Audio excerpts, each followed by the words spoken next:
I never really cared to make a video ranking the characters for Deep of Night because it's basically impossible to rank them, like they're all very useful in their own ways. But what makes a Deep of Night ranking especially hard is that there are different depths. The game in depth 1 and depth 2 is not the same as it is in depth 4 or 5. Like the feel of the game, the meta, the builds, they're all completely different in depth 5. And for me, 99% of the games that I've played have been in depth 5. So you do have to take this list with a grain of salt, because this video isn't really a Deep of Night ranking list, it's more of a depth 5 ranking list. But the reason why I am making a solo video first is because that's what I like more, and it's also easier to rank too. Starting off at the bottom, yeah, it's the Guardian. Like, he is going to be a character that's more suited for support-based activities in that his shield can serve as him being a nice tank and taking aggro. His ultimate is fantastic at supporting. He does have specific relics to actually support your allies. So inherently, him as a solo character is not going to do that well. And when it does come to like the best meta builds when it comes to damage, things like the Balancer relics or spell-based builds, successive attack builds, the Guardian just doesn't really do it that well. Like, he does have a strength and dexterity relic that can literally allow him to have more damage than the Wilder, but even though he can get more damage, there's no reason to actually use him over the Wilder if you want to play him as that damaging character. Because one, the damage difference is not going to be that great, and the Wilder doesn't need to have a specific relic equipped just to be able to have this good damage, so he's going to have that spare relic slot while having a much better set of skills for solo and Deep of Night altogether, and have the much better dodge too. Because yes, the Guardian does have a very poor dodge, as he's designed to be able to use as a blocking based character. And the blocking in this game is so incredibly inconsistent, and this is exposed like tenfold when it comes to solo Deep of Night, because every single time that you mess up a block, it's basically instant death. And with how inconsistent the passive ability is, and that it has to have you dodge in a certain direction, which is incredibly annoying, and the fact that it has you crouch down as well, this makes it even less predictable. Like, you go to block an attack and then something hits you from the side, or the attack hits you from overhead, or you go to block an attack and directly guard counter afterwards, but somehow the attack missed your shield and you don't get the stagger from the block. And every single one of these moments just feels so frustrating, and when you die in solo mode, you have to go through an entire loading screen. Like in teams, you just die one time, you just get picked up, not a big deal. Now, the character can definitely be doing some good damage. With a guard countering type of build, it's not going to compare to like a double balancer build by any means, but it can still do well. However, you're not going to really be killing bosses that quickly when it comes to guard counters, because you have to wait for the boss or enemy to attack you and then wait for your opening just so you can be able to do this good damage. If you're fighting a boss that have these longer openings and don't really attack that often, then the guard counter playstyle kind of just sucks. And you want to be using a halberd to maximize the potential for the guard counters, and halberds aren't really doing that good at damage, especially with the Guardian being that he has a slower moveset than the regular halberd moveset. And when it does come to like depth 5 damage and elemental damage, if you're not stacked up on affinity damage negation, you're still taking lots of damage through that shield.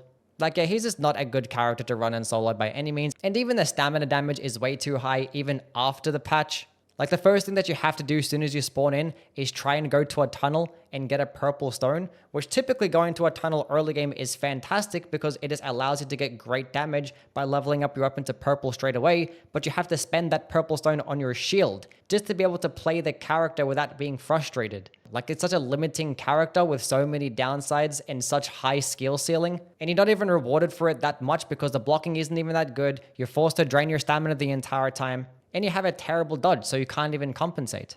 Number 9, we have the Scholar, which in the same vein as the Guardian, this is obviously meant to be a supporting-based character, so inherently in solo mode, he's not going to be as useful because his base stats, his kit, and his damage isn't really equipped for him to be like a super tanky character or a high damaging character. You kind of meant to use this character to boost your allies to make them more tanky and them do more damage, and you can benefit off some of that in return. Now, yes, you definitely can make builds where he is going to be very solid in terms of damage. Specifically, if you go stack up on those like grease-based builds and use level 3 grease and have like a level 3 exalted flesh, and maybe use some of the balancer relics or successive attacks. Like, I made a build where I was doing power stance and curve swords with the dexterity scholar, and then I had all these buffs stacked up, and I was getting close to 500 damage with just the curve sword. Now, the downside of this is that you have to level up these items beforehand and try and get lucky in finding these items too, which one is going to involve you having to stop at every single point of interest and open up every single box, which is going to waste a lot of time.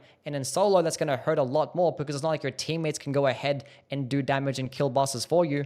You're just always going to be behind because you're spending so much money in buying stuff and interacting with every single item along the way. And even then, you're not going to be able to have like enough exalted flesh stacked up or grease stacked up to be able to melt every single boss. Like, you're typically just saving all this stuff just for day 3. And in depth 5 solo, day 1 and day 2 is arguably harder. Now, the only reason why I'm not going to put him at the bottom is because day 1 is the hardest day, and Scholar can do day 1 very well due to the throwing pots. Yes, the throwing pot playstyle did get nerfed, but that's if you're going to be using it as a primary option. I think every single time that you're using the Scholar, you should be using pots all the time, because they do amazing damage at level 3 and mainly good to just kill these like early game bosses. And 50 pots is more than enough to just deal with the entirety of day 1. And then when it comes to day 2, you can just like figure it out along the way. I like using the dexterity relic and trying to find heavy thrusting swords or katanas. And in that instance, you'd basically just playing like a worse Executor, and it's only really going to be better than the Executor if you do find those specific buffs like Exalted Flesh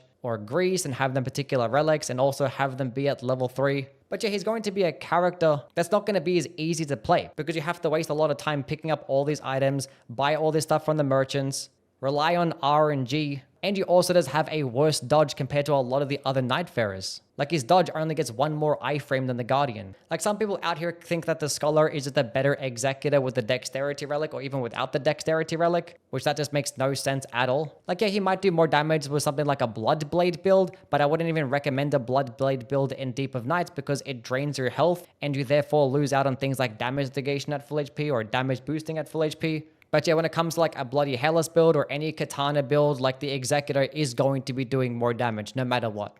Number 8, we have the Recluse, which is a pure caster character that predominantly uses sorceries. Now, this is another character that is very much reliant on trios because of a few reasons. One is going to be her set of skills. Like, if you really want to maximize her cocktails and getting different combinations, you want to be able to have your teammates to do all these different elements and actually absorb the elements off your teammates to get all these different combinations. And also, her ultimate ability is much better in teams because it doesn't really last that long. So if you do use it when enemies are aggroed towards you, by the time that you actually end up finding an opening, you're not going to really be able to benefit off it as much.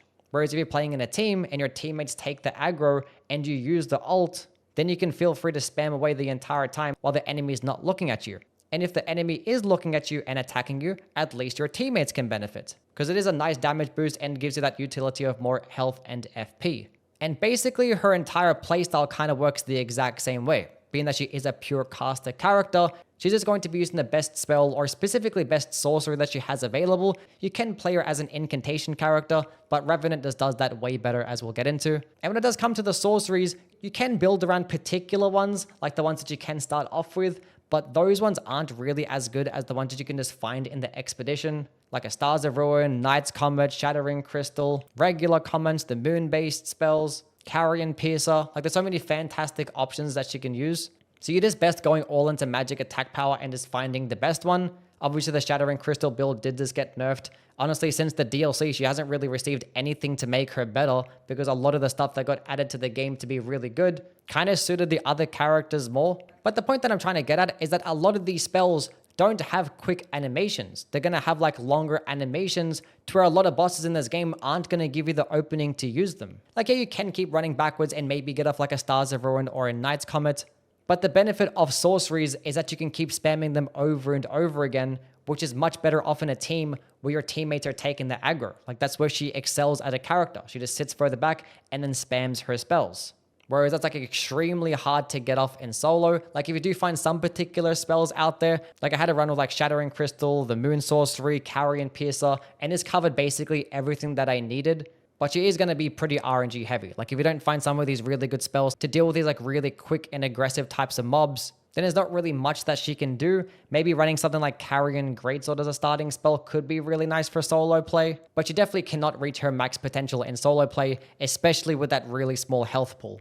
Number 7, we have the Raider, which I don't think is a bad character by any means in this game mode. It's just that like the best things that he can potentially do are just not that good in this game mode. Like, to get the obvious thing out of the way, he's designed as a character that's meant to be big and strong and trade out with enemies with his character skill and these like larger weapons that offer him lots of poise and hyper armor. And that's just not a thing that you can really do in Deep of Night, especially in depth 4 and 5, because enemies are hitting really hard. Even through that character skill damage negation, it's not going to work out. Now, yes, the character skill can avoid you from dying, which is very handy to have, but you kind of want to use it as a way to like counter attacks that you have a tough time in dodging, or just like use it just to be able to get your stamina back and just keep spamming and trading out and benefit off those like taking attack relics, which is pretty cool. But yeah, it's not really as viable in this game, and combined with the fact that he's best to be used with like these slower types of weapons, it's going to make it even more risky, especially in solo. Like when you fight in these bosses that give you these shorter openings, you're gonna have a pretty tough time. Like that power sensing jumping attack build that works in the regular game isn't going to work here in Deep of Night. It's just not. And even if you do want to use him with like these quicker types of weapons like fists or hammers, let's say, you're better off just using those with the Wilder, because the Wilder just gets more damage with fists while actually having a useful set of skills. Now he does have like some specific synergy with like the arcane relic, and maybe there can be something going on there if you do find like some specific status weapons, but it's not really something that I tend to build around. Like I would just have it equipped if it did come in combination with something else, because it does only lose out on 4 vigor. But that 4 vigor that he loses out on pretty much puts him in line with a Wilder in terms of health. Like the only consistent build that I found to have in solo was just the initial standard attack build, which still involves you having to use a large and slower weapon, which is pretty risky, but at least the damage is pretty nice. But everything else, it just felt like, why am I playing it with this character? I could just be doing it with something else. Also, I did actually try the damage negation at low HP build, and even when I had like 6 damage negation at low HP stacked up, it was just terrible in depth 5. It did not work out.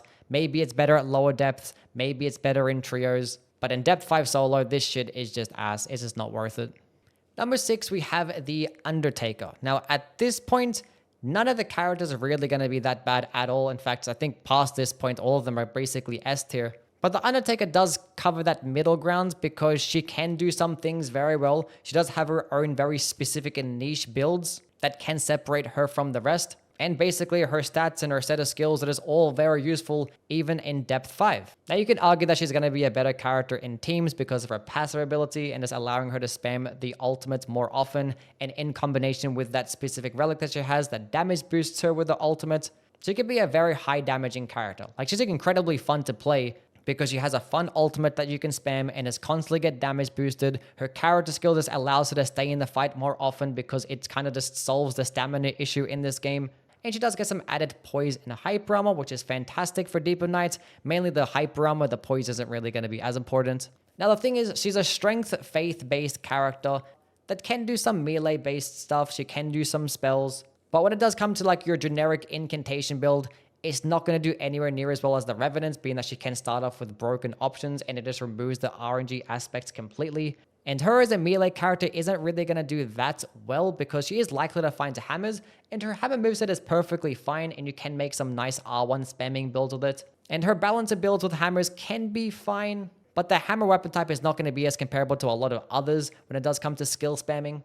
And one thing I got to keep in mind when it does come to the skill spamming builds in solo is that you definitely want to prioritize ones with quicker animation. You're not going to be sitting here spamming these like long animation spells that are meant for trading out and think it's going to work on solo, because it's not. So the only 2 builds that I found success with the Undertaker in Deep of Night is a power sensing great hammer build. I think that's her best solo build, and a spell build which she uses physical damaging incantations, because she does have some nice synergy with the physical damaging incantations, and some of those spells that require you to chain cast over and over again are going to synergize better with the Undertaker due to the fact that she has that skill that can just give her a bunch of stamina back and just allow her to spam over and over again. And with all these damage boosting relics stacking up, she can actually output more damage than the Revenant with a faith-based build.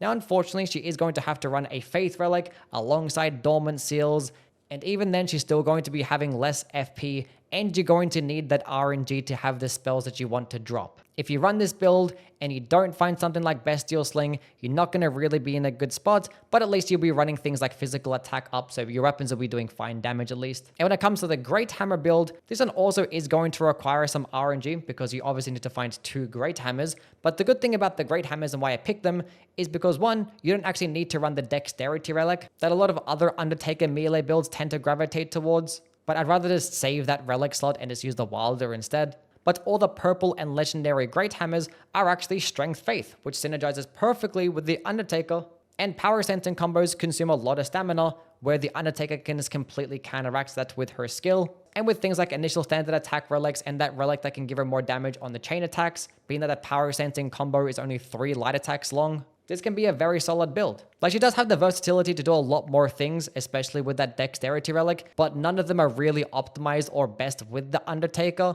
and they're still going to require lots of RNG. So she definitely is a character that can be with the best of them. She can be just as powerful as people like the Revenant or the Wilder, but she's just not going to be as consistent.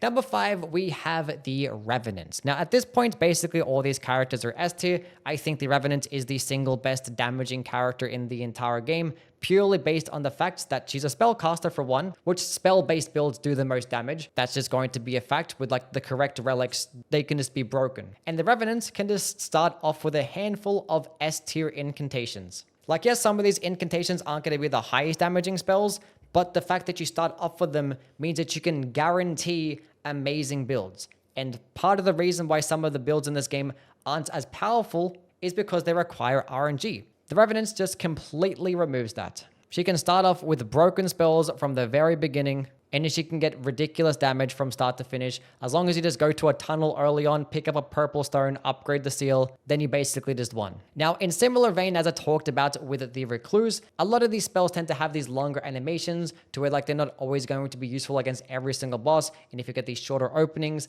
they might not perform as well. So having teammates to distract is always going to be better. Where the Revenant basically has that in her kit with the character skill, which did just recently get buffed to actually feel somewhat useful. Yes, in depth 5, they're still not going to be surviving for that long, but they do survive long enough to where you can get off a whole bunch of casts of your spells, especially if you cycle between all of your summons. Like, you do still have to play it carefully, mainly because that she does have very little amounts of health, but one thing that she has that allows her to be more aggressive is her ultimate. It just keeps her and her summons alive, and the character peaks when you just pop your ult, your summon just takes aggro the entire time, and you just keep spamming your spells. Whether it be Lightning Spear, Beast Claw, or Giant Flame incantations, they're all amazing. I think O-Flame might unironically be her best option for solo because it is her quickest option. And the only downside is that it is like a close range spell. But using these like long animation ranged spells and using a close range quick spell are almost just as risky as one another in solo when it does come to fighting some bosses. But yeah, the only reason why I don't put her higher on the list is that there are going to be like those weird awkward times where 1, you either run out of FP because you don't have teammates around to drop you some Starlight Shards, or if your summons all die instantly because you are fighting a challenging boss and you're kind of left with like these long animation spells that are kind of risky to use and like very small amounts of health. Like, it's a very nitpicking type of downside. But like, these top 5 are like all just S tier characters and are probably just the best ones to use on solo that I kind of have to be nitpicky just for the sake of ranking them. Number 4, we have the Executor. Now, I did just spend like the past week like glazing this character. I dropped a video where I literally one-shot bosses in depth 5 solo. So you might be wondering, how is this character not number 1? And that's because there actually is some like baggage behind this like crazy ass build potential that he has. Now, to start off with, I definitely think he is a better character in solo compared to teams, because a lot of his power now, since the recent update, does come from his character skill. And that is going to require you to deflect. And deflecting is infinitely better in solo because you can guarantee aggro, and deflecting does stance damage, and enemies have way less stance or poise in solo. So you can just benefit a lot more. And with the Cursed Sword getting this bonus crit damage, you can also be the one to guarantee to get the crits. And with a crit damaging build, it's kind of broken. Like, I definitely think the best melee solo builds out there are the ones that can stance break quickly and allow you to do big crit damage. I think that those are just the best ones to have. And the fact that he literally starts off with a weapon that doesn't even take up a weapon slot, that has amazing damage, amazing crit damage, and have this deflect potential is just incredible.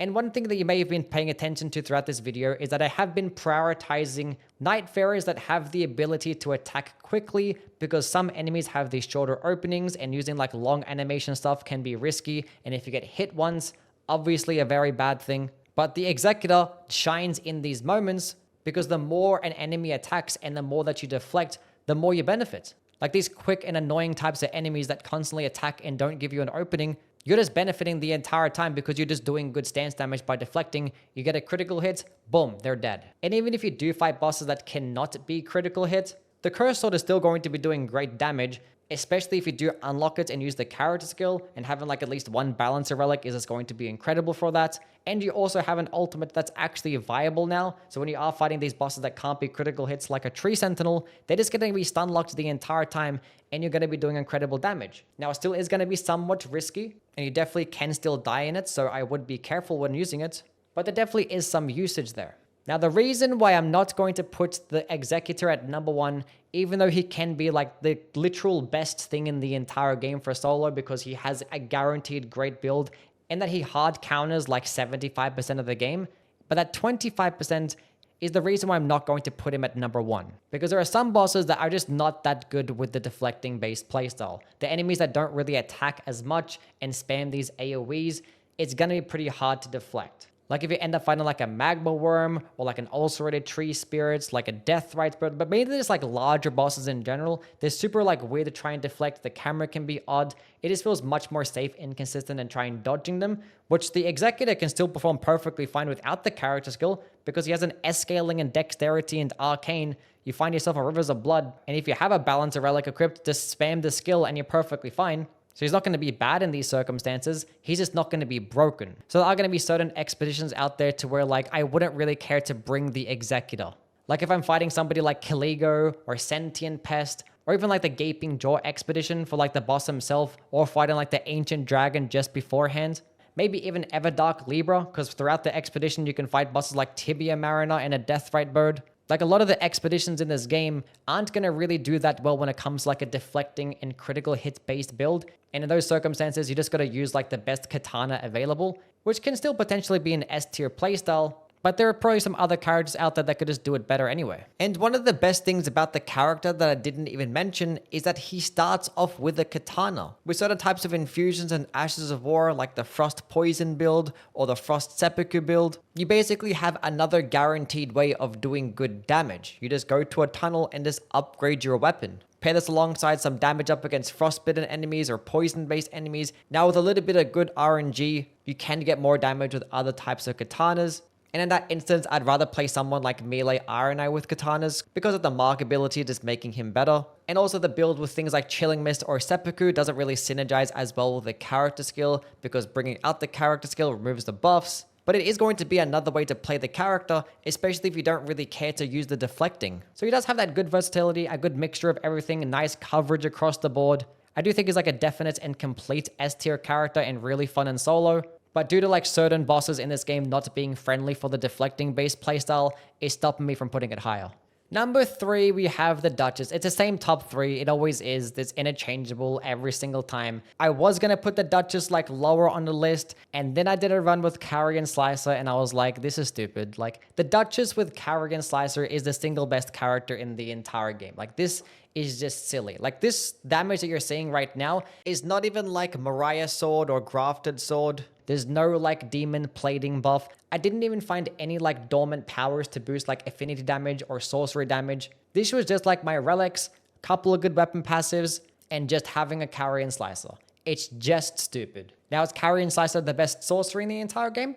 It might be, but the reason why it's especially good in solo is that it's a really quick spell. It's going to be good against every single boss and every circumstance. The ones with shorter openings and longer openings. The thing consumes very little stamina and very little FP, which is especially important for a solo expedition because you're not going to have your teammates drop you Starlight Shards. And Carrion Slicer is one of the few spells out there that's really noticeable with faster casting speed, and the Duchess just has that faster casting speed, and she's going to be better as a melee-based character due to how amazing her dodge is. She's not always going to be a character where you stand further back and spam projectiles and don't want to be in the fights. Like, no, you definitely want to be in the fights because her dodge is broken. And then she has a skill in restage that just allows her to get so much more damage that is just silly. Like, I don't understand how she had this as a character skill. Maybe because her damaging stats aren't the greatest and that she doesn't have like the most amount of health. I don't really know.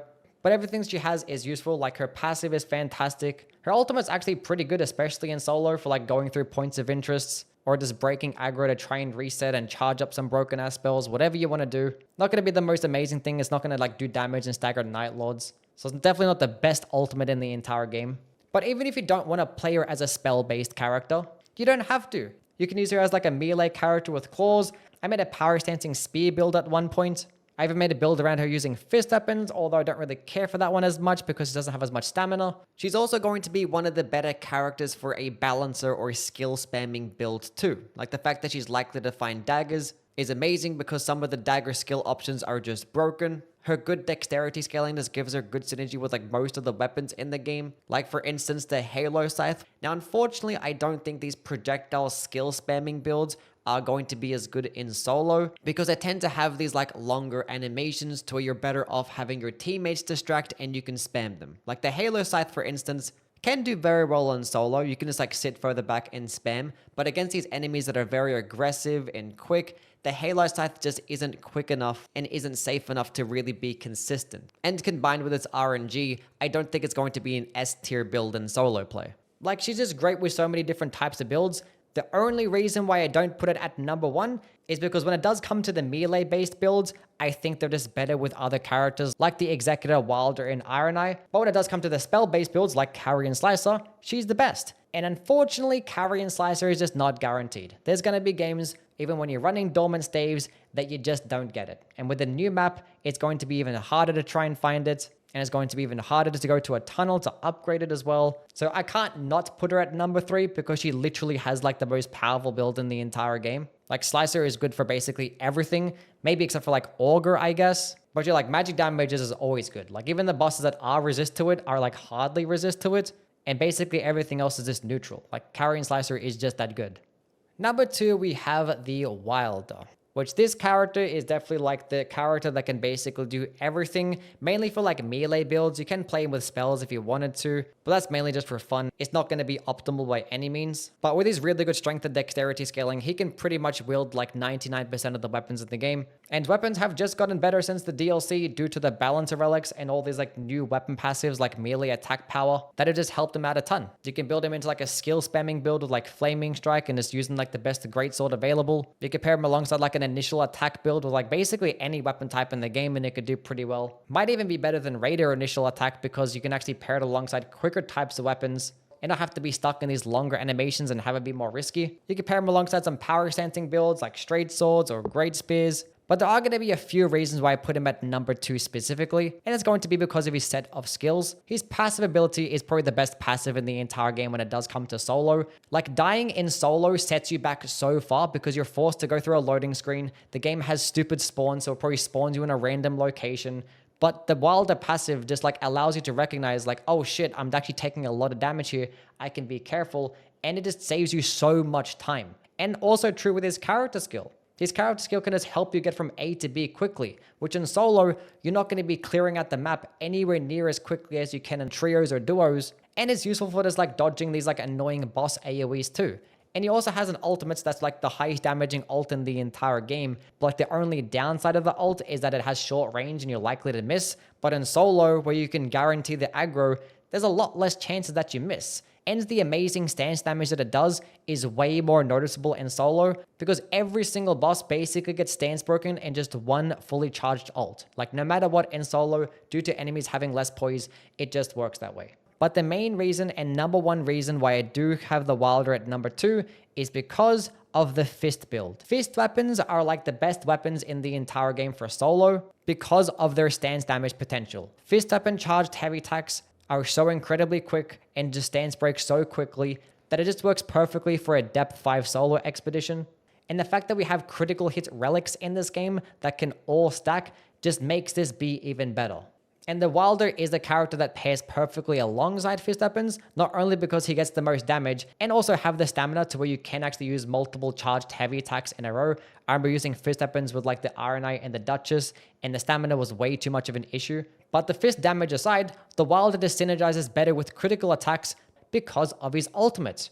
When you run things like more ultimate regen on critical hits, and getting your ult back even faster means that you have more critical hit opportunities due to his ultimates doing so much stance damage. You basically just spam charged heavy attack, get a critical hit, spam the ult, get another critical hit, and just keep going, rinse and repeat. Every single boss just gets completely destroyed. I think it's the most consistent melee build in the entire game, because all you need to do is like have one fist weapon. Doesn't really matter what it is, as long as it's not like the Cypher Parter, I guess, because that one's like a pure faith scaling weapon. And kind of like the Kestis as well, that one doesn't really stance break as well. Everything else, and then you're golden. Only reasons why this build might not be as good will be for bosses like Sentient Pest or Augur, which against those bosses you could just end up using like a skill spamming build anyway, so it's not even that big of a deal. But the main reason why I'm not going to put him at number 1, despite me thinking that is incredibly powerful, is because the IRONEYE being the best character in the entire game. Like, I did think about it for a little bit, putting the Wilder at number 1 for solo, due to how amazing the fist weapon critical attack build is. And that build is better than any like melee IRONEYE build that you can make, even though I do consider like Katana IRONEYE melee build to just be fantastic. The main reason why I do think the IRONEYE is number 1 is because of the bow build. I don't think bows are really that amazing in trios, because they're not going to really output as much damage as melee weapons. And with your teammates distracting the boss, there's not really much of a need for you to be further back and then spamming these like lower damaging bows. But in solo, where the enemies are always going to be attracted towards you, using a quick damaging ranged weapon that consumes no FP is just broken. Like 90% of the enemies and bosses in this game don't know what to do when you start spamming them with like quick ranged attacks. They have literally zero answer for it. Sometimes they can lunge in towards you really quickly, but do you know what you have that can just directly counter that? The mark ability. He has an iframing dodge that can just make him retreat really quickly and is reposition and is continuously spam attacks. And if the mark ability just did that, he would already be S tier. But the mark ability also applies a debuff to make them take more damage, and with enough damage dealt, it breaks and then does a stupid amount of damage and insane amounts of stance damage that are basically procs a stance break almost every single time. Like the fact that you could do this much damage and this much stance damage with a bow and arrow at a further distance is just broken. It's just dumb. Like, IRONEYE is so incredibly free in solo games just by using bows. And the fact that he has a relic that allows him to have multiple charges is just like, why? Like, who thought of this? And it's not even to mention that he has an ultimate attack that can clear out an entire room of enemies that does high damage and basically never misses. Didn't even talk about his poison-based Deep of Night relic that allows him to just get way more damage to poisoned enemies, and the fact that he does synergize perfectly with like the damage up against poisoned enemies perk and the physical damaging up relics. Like, look at the damage that you have on screen right now. Like, this is a bow and arrow. Like, how is this even happening? Like, yeah, he's dumb. He's the best character in the entire game, and basically every facet, Deep of Night, solo, trios, doesn't matter what it is. He's just easy mode. Anyway, that's now done. If you have your own opinions, let me know down in the comments. Please do like and subscribe, as well as follow me on Twitch, live there basically every day, doing like solo runs or runs with viewers. Also, do join the Discord, because I did just make an LFG system over there if you want to go play with other members, even including myself. Maybe by the time this video is out, I actually might be playing with some of the Discord members in the voice chat. So if you are interested, those things will just be linked down below. Anyway, catch you guys in the next. See yous.